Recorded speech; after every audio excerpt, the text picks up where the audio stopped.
Morning and Shabbat, everybody. It's good to see you guys here, and of course to have all those who are watching us. Now, some of you may know that several weeks ago, I was quarantined. My youngest son, Ari, got COVID. There was a little outbreak on his basketball team at his high school.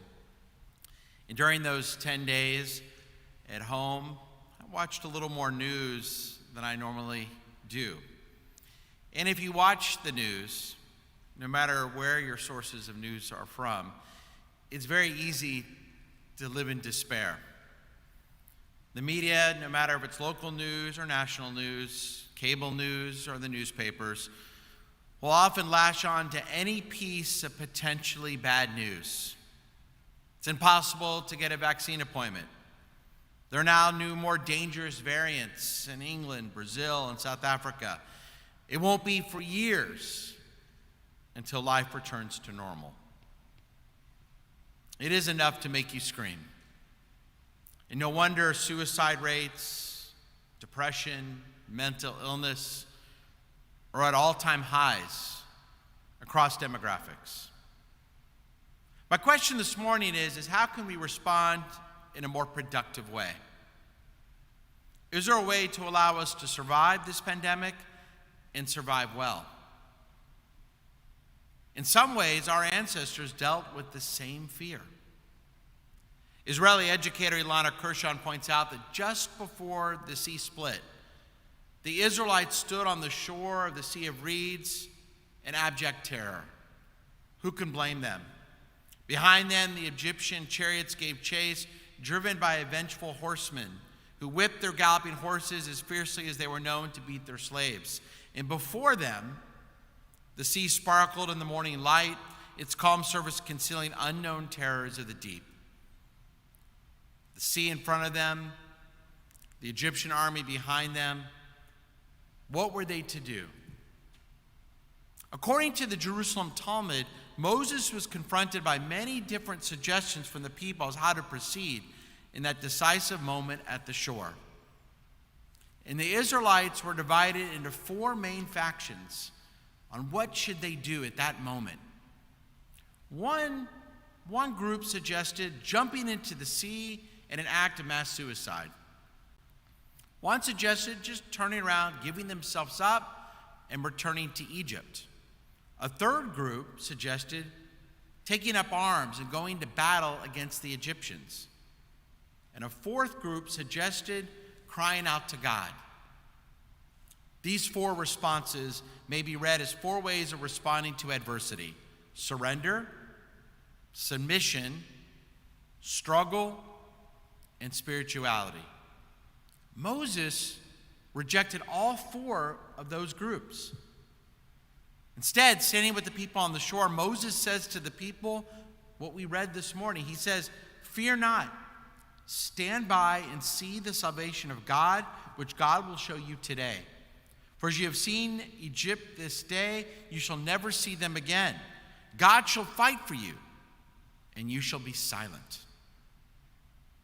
The Talmud breaks down Moses' response into rejection of each of those four factions. To the desperate Israelites who wanted to jump in the sea and commit suicide, Moses assures them that salvation was imminent. He says, "Fear not, stand by and see the deliverance of the Lord."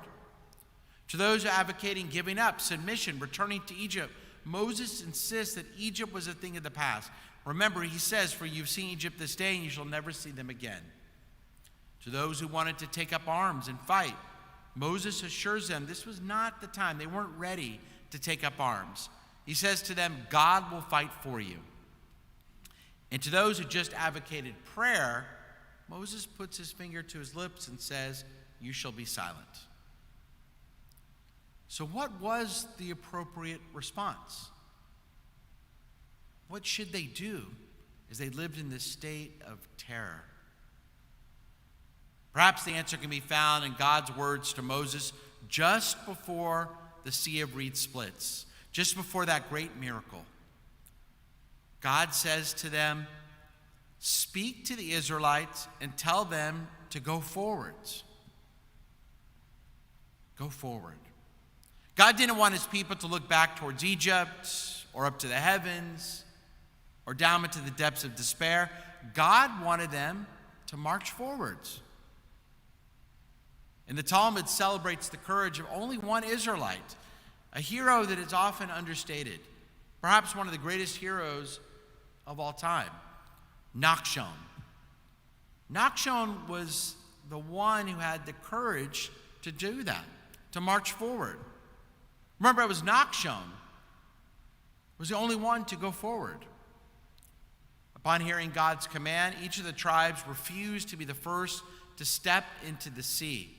The sea had not parted yet, according to the Midrash. But it was that point Nachshon, the leader of the tribe of Judah, who took the matter into his own hands. He heard God. He had faith. He didn't jump into the water to commit suicide, to surrender, but simply he put one foot in front of the other. He pushed aside his fears like walls of water as it defined the sea to engulf him. And at the same time, he entreated God to save him. The Talmud attributes to Nachshon the following verses from Psalms. Save me, God, according to the Psalms. This is what Nachshon is saying. Save me, for the waters are come even into the soul. I am sunk in deep mire, where there is no standing. Let not the water flood overwhelm me, neither let the deep swallow me up. Nachshon did pray, but at the same time, he took action. He asked God, he had faith while moving forward. He believed in his people, he believed in himself, he believed in God, but he also took action.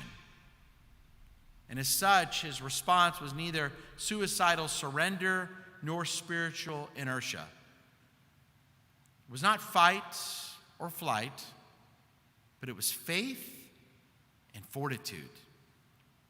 It was faith and fortitude. And perhaps that's the answer we can use during these waning months of this global pandemic. It will be easy to listen to the naysayers who will still be out there in the months ahead, who will tell you that the vaccines are not enough, that life will never return to normal, that it's still too dangerous to leave your home, that you can't ever shake hands with someone again, that you can never go into a restaurant or your place of work or into the synagogue. It will never be fully safe.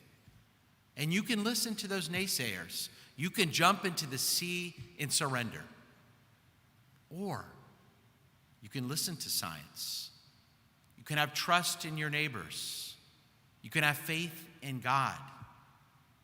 And you can move forward. Can we have faith and fortitude that life will soon return back to normal? The majority of people in the months ahead will be vaccinated. And our places of gathering will be full again, and it will be safe to do so. Now, one more note on this very appropriate morning, this Shabbat Shirah. According to some commentators, the Song of the Sea recited by the Israelites was not a victory song, but an expression of faith that God would deliver them.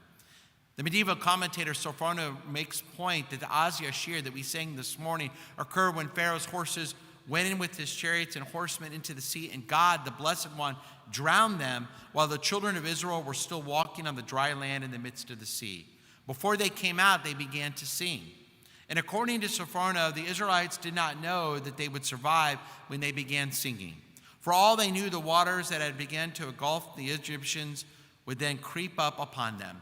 After all, they were used to a Pharaoh who was notorious for his changes of heart.